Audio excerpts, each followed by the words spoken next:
कई बरसों पहले एक राजा था जिसके राज्य में एक अनोखा सेब का पेड़ था।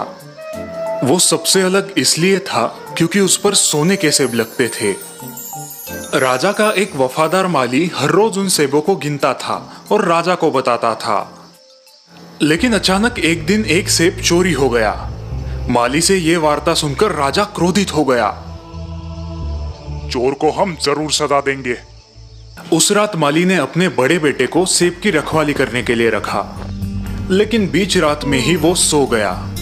दूसरे दिन सुबह फिर से एक सेब कम था। आज मैं अपने दूसरे बेटे को सुरक्षा के लिए रखूंगा। ठीक है। रात हो गई और माली का दूसरा लड़का भी सो गया। अगले दिन फिर से एक सेब कम था। अब माली के तीसरे और सबसे छोटे बेटे ने पहरेदारी की जिम्मेदारी ली। रात हो गई और माली का तीसरा बेटा अपने काम में लग गया। आओ सेब चोरो, अब आके दिखाओ। कुछ देर बाद जब रात थोड़ी गहरी हुई, अचानक कुछ पत्तों की आवाज आने लगी। छोटे बेटे ने देखा कि एक सोने का पंछी सेब तोड़ रहा है। उसने बिना वक्त गवाए तुरंत निशाना लगाया और तीर चलाया, लेकिन उससे पंछी को कोई नुकसान नहीं हुआ। वो पंछी उड़ गया और उसकी पूंछ से एक सोने का पर गिरा। सोने का पर सुबह राजा के सामने पेश किया गया और सभी मंत्रियों को राज दरबार में बुलाया गया। सभी मंत्री उस सुनहरे पर को देखकर चकित हो गए। इस एक पंख से मेरा क्या होगा? मुझे तो पूरा पंछी चाहिए। मेरे दरबार में ऐसा बहादुर कौन है जो मेरे सामने पंछी को पेश करे? माली का बड़ा बेटा आगे आया और उसने इसकी जिम्मेदारी उठाई। शाबाश। माली का बड़ा बेटा जंगल की ओर उस सोने के पंछी की तलाश में चल पड़ा। वो जंगल के रास्ते गुजर ही रहा था कि तभी उसने बीच रास्ते में एक लोमड़ी को देखा। उसे देखकर लड़के ने अपने तीर से उस पर निशाना लगाया। कृपा करके मुझे मत मारो, मैं तुम्हारे काम आ सकती हूँ। तुम उस सोने के पंछी की तलाश में निकले हो ना? हाँ। मेरी बात ध्यान से सुनो। तुम यहाँ से सीधे चलते चलते शाम तक एक गांव में पहुँचोगे, जहाँ तुम्हें एक बहुत बड़ी और खूबसूरत हवेली दिखाई पड़ेगी और उसके ठीक सामने एक झोपड़ी दिखाई देगी। तुम रात को ठहरने के लिए उस झोपड़ी को चुनना। माली का बेटा थोड़ी सोच में पड़ा। उसे लगा कि यह लोमड़ी की कोई चाल होगी, इसलिए उसने लोमड़ी पर तीर चलाया, लेकिन वो चूक गया और लोमड़ी वहां से भाग गई। माली का बेटा अपने रास्ते चल पड़ा। आगे जाकर उसे एक महल और झोपड़ी दिखाई दी जो बिल्कुल उस लोमड़ी ने कही वैसी ही थी। उसने देखा कि महल की तरफ लोग गा रहे थे, नाच रहे थे और बढ़िया खाना खा रहे थे। वही दूसरी तरफ गरीबी और उदासीनता नजर आ रही थी। ये देखकर उसने सोचा, अगर मैं इस झोपड़ी वाले घर की तरफ गया तो ये मेरी बहुत बड़ी बेवकूफ़ी होगी। इसलिए वो उस महल की तरफ गया जहां उसने खाया पिया और आराम किया। इस दरमियान वो उस सोने के पंछी और अपने राज्य के बारे में सब भूल गया था। इसी बीच बहुत समय बीत गया और बड़ा बेटा कभी वापस नहीं आया। इसलिए दूसरा बेटा कार्य के लिए चल पड़ा। उसका भी यही अंजाम हुआ। उसे लोमड़ी मिली। लोमड़ी ने उसे भी वही सलाह दी, लेकिन वो जब गांव पहुंचा तब उसे उसके भाई ने महल की तरफ बुलाया और वो भी अपने भाई की तरह पंछी और राज्य को भूल गया। समय बीतता गया। अब सबसे छोटा बेटा भी सोने के पंछी की तलाश में निकल पड़ा। मुझे जाने दो पिताजी। लेकिन माली अपने दो बेटों की तरह अब इस बेटे को भी नहीं खोना चाहता था।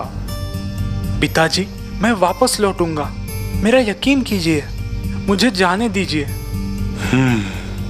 ठीक है, लेकिन अपना ख्याल रखना। माली का छोटा बेटा जंगल की तरफ चल पड़ा। रास्ते में उसे वही लोमड़ी मिली जो उसके भाइयों को मिली थी। उस लोमड़ी ने उसे भी वही सलाह दी। अगर तुम अपने मंजिल तक पहुंचना चाहते हो तो झोपड़ी में जाओ। अपनी सलाह के लिए शुक्रिया दोस्त। मेरी पूंछ पर बैठो, तुम जल्दी पहुंच जाओगे। जल्द ही वो गांव पहुंचे। छोटे बेटे ने उस झोपड़ी में ही रात बिताई। जब सुबह हुई तो वो लोमड़ी वापस आई। अब उसने और एक सलाह दी। अब सीधे आगे बढ़ना, तुम्हें एक किला दिखाई देगा जहाँ बहुत सारे सैनिक गहरी नींद में सोए रहेंगे। उनकी तरफ ध्यान बिल्कुल मत देना। किले के अंदर जाना, वहां तुम्हें एक कमरा दिखाई देगा जहां सोने का पंछी एक लकड़ी के पिंजरे में बंद होगा। उसके ठीक सामने एक सोने का पिंजरा भी होगा, पर तुम उस पिंजरे को बदलने की कोशिश मत करना, वरना पछताओगे। लोमड़ी ने फिर एक बार अपनी पूंछ फैलाई और नौजवान लड़का उस पर सवार हो गया। दोनों किले के पास पहुंच गए। लड़का किले के अंदर गया, जहां उसे लोमड़ी ने कहा हुआ कमरा दिखाई दिया और वो सोने का पंछी भी। इस खूबसूरत पंछी को ऐसे लकड़ी के पिंजरे में रखना अच्छी बात नहीं है। जैसे ही लड़के ने पिंजरे को बदलने के लिए दरवाजा खोला, पंछी चीखने लगा और उसकी आवाज से सैनिकों की नींद खुल गई। उस लड़के को कैदी बनाया गया। दूसरे दिन सुबह उसे दरबार में पेश किया गया। वहां उसे मौत की सजा सुनाई गई। मेरे सरकार, कृपा करके मुझ पे दया कीजिए। मैं तुम्हें एक ही शर्त पर छोड़ूंगा। जाओ, मेरे लिए वो सोने का घोड़ा ले आओ जो तूफान जैसे तेज दौड़ता है। तभी मैं तुम्हारी सजा माफ करूंगा और वो सोने का पंछी भी दे दूंगा। उसने फिर से अपना सफर शुरू किया। तब रास्ते में उसे अपनी दोस्त लोमड़ी मिली। तुमने देखा ना क्या हुआ मेरी सलाह ना मानने का नतीजा। तुम एक अच्छे लड़के हो, इसलिए उस सोने के घोड़े को ढूंढने में मैं तुम्हारी मदद करूंगी। तुम सीधे जाना, फिर तुम्हें एक किला नजर आएगा जहाँ वो घोड़ा अपने टेंट में खड़ा होगा। उसकी देखरेख करने वाला गहरी नींद में सो रहा होगा। घोड़े को चुपचाप वहाँ से छुड़ा लेना, पर उस पर पुराने चमड़े का सैडल डालना मत भूलना, और उसके पास ही बड़ा सोने का सैडल बिल्कुल मत लेना। सब कुछ सही जा रहा था। घोड़े को देखकर लड़का बोला, मैं इसको सोने का सैडल दूंगा, इसका हक बनता है। जैसे ही लड़के ने सोने के सैडल को हाथ लगाया, उसकी देखरेख करने वाला जाग गया। रक्षक दौड़ के आए और उसे गिरफ्तार कर लिया। अगले दिन फिर उसे मौत की सजा सुनाई गई और उसने फिर दया की भीख मांगी। तुम खूबसूरत राजकुमारी को मेरे सामने ले आए तो मैं तुम्हारी जान बख्श दूंगा। फिर तुम वो पंछी और घोड़ा अपने पास रख सकते हो। लड़का फिर अपनी राह चल पड़ा और उसे फिर लोमड़ी मिली। अगर तुमने मेरी बात मानी होती तो तुम्हारे पास पंछी के साथ साथ घोड़ा भी होता। मैं तुम्हारी फिर से मदद करूंगी। यहाँ से आगे जाकर तुम किले में पहुंच जाओगे। वहाँ तुम्हें राजकुमारी मिलेगी, उसके हाथ को थाम लेना। मध्य रात्रि को राजकुमारी नहाने जाती है, तब वो तुम्हें रास्ता बताएगी। पर ध्यान रहे, तुम उसे माँ बाप के पास विदाई देने मत जाने देना। लोमड़ी और लड़का किले के पास पहुंच गए। लोमड़ी ने जैसे कहा था, लड़के ने ठीक वैसे ही किया। मध्य रात्रि को वो राजकुमारी के साथ निकला, लेकिन निकलते निकलते राजकुमारी ने रोते हुए कहा कि उसे अपने पिताजी से मिलना है। आखिर लड़के ने उसकी बात मान ली, लेकिन जैसे ही वो अपने पिताजी से मिलने आई, लड़के को फिर से कैदी बना लिया गया।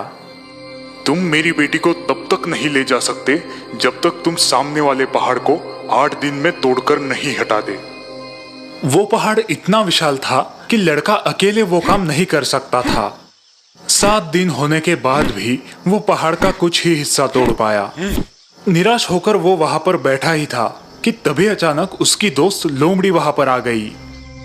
तुम सो जाओ, मैं ये तुम्हारा काम कर देती हूँ। और सुबह होते ही पहाड़ गायब था। राजा ने खुशी खुशी उसे अपनी बेटी सौंप दी। नौजवान और राजकुमारी वहां से चल पड़े।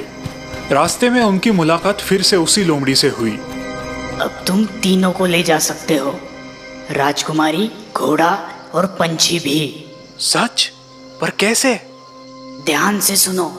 तुम राजा के पास जाओ और उसे राजकुमारी दे दो, वो बहुत खुश होगा। फिर तुम घोड़े पर सवार होना और उनसे बिता लेना। राजकुमारी से आखिर में हाथ मिलाना और तभी झट से उस घोड़े पर बैठना और जितना तेज हो सके वहां से निकलना। उसके बाद दूसरे किले में जाना जहां पंछी है। मैं राजकुमारी के साथ बाहर रुकूंगी। तुम घोड़े को दयालु राजा को दिखाना, फिर वो पंछी को बाहर ले आएगा। उससे पंछी देखने के लिए मांगना। जैसे ही तुम्हारे हाथ में पंछी आएगा, तुम वहां से निकल जाना। जैसे लोमड़ी ने कहा, सब कुछ वैसे ही हुआ। तुम्हारा शुक्रिया मेरी प्यारी दोस्त। तुम्हारे बिना मैं कुछ नहीं कर पाता। बोलो, मैं तुम्हारे लिए क्या कर सकता हूँ? ऐसी बात है तो मुझे खत्म कर दो। क्या? मैं ऐसा नहीं कर सकता। तुम मेरी दोस्त हो। ठीक है, जैसी तुम्हारी मर्जी। लेकिन मैं तुम्हें एक सलाह देती हूँ। 2 बातों को हमेशा याद रखना। वापस लौटते वक्त किसी की भी मदद मत करना और फिरौती मत देना। और याद रहे, नदी के किनारे बिल्कुल मत बैठना। वो राजकुमारी के साथ सवारी करते हुए उस गांव में पहुंचा जहां उसके दोनों भाई थे। वहां 2 आदमियों को फांसी हो रही थी। उसने देखा कि वो 2 आदमी उसके भाई थे जो अब चोर बन चुके थे। रुको, मेरे सारे पैसे ले लो, पर मेरे भाइयों को छोड़ दो। अपने भाइयों को छुड़ाने के बाद वो सभी जंगल से जा रहे थे। तभी दोनों भाइयों ने नदी के किनारे बैठकर कुछ खाने की सोची। इसी दौरान छोटा भाई लोमड़ी की सलाह भूल गया और इससे पहले वो कुछ सोचता, उसके दोनों भाइयों ने उसे नदी में ढकेल दिया। फिर राजकुमारी, घोड़ा और उस सोने के पंछी के साथ वो अपने राज्य के राजा के पास पहुंच गए। महाराज की जय हो। महाराज, हम सोने के पंछी को ले आए हैं। हमने हमारी मेहनत से उसे जीता है। फिर शाही जश्न की तैयारी की गई, लेकिन इस बार घोड़े ने कुछ नहीं खाया, पंछी ने गाना नहीं गाया और राजकुमारी तो रोते ही जा रही थी। छोटा बेटा नदी में गिर गया था, लेकिन किस्मत से नदी सूखी थी। लेकिन नदी का किनारा इतना सीधा था कि वो ऊपर नहीं चढ़ पा रहा था। तभी उसकी दोस्त लोमड़ी फिर से वहां पर आ गई। अगर तुमने मेरी बात याद रखी होती तो आज ये हालत नहीं होती। फिर भी तुम मेरे दोस्त हो, मैं तुम्हें यहाँ नहीं छोड़ सकती, इसलिए मेरी पूंछ जल्दी से कस के पकड़ो। तुम्हारे भाइयों ने तुम्हारे लिए पहरेदार रखे हैं। वो तुम्हें देखते ही मार देंगे। फिर लड़के ने एक गरीब आदमी का वेश धारण किया और राजा के दरबार में पहुंच गया। जैसे ही घोड़े ने उसको देखा, उसने खाना शुरू किया, पंछी ने गाना शुरू किया और राजकुमारी तो बहुत खुश हो गई। फिर वो राजा के पास गया और राजा को पूरी हकीकत बता दी। उसके दोनों भाइयों को सजा सुनाई गई। छोटे बेटे को राजकुमारी वापस मिल गई। जब राजा का देहांत हुआ, तब माली के छोटे बेटे को राज्य का राजा बनाया गया। कुछ दिन गुजरने के बाद वे दोनों फिर से जंगल की तरफ गए। वहां लड़के को उसकी पुरानी दोस्त लोमड़ी मिली। उसने फिर उसे गुजारिश की कि वो उसे खत्म कर दे। मेरे प्यारे दोस्त, मुझ पर कृपा करो और मुझे खत्म करो। मुझे मुक्ति दिला दो। छोटे बेटे ने दुखी मन से हाँ कर दी। जैसे ही लोमड़ी की मौत हुई, वो एक आदमी में बदल गई। वो आदमी और कोई नहीं बल्कि राजकुमारी का भाई था, जो पिछले कई सालों से गुम था।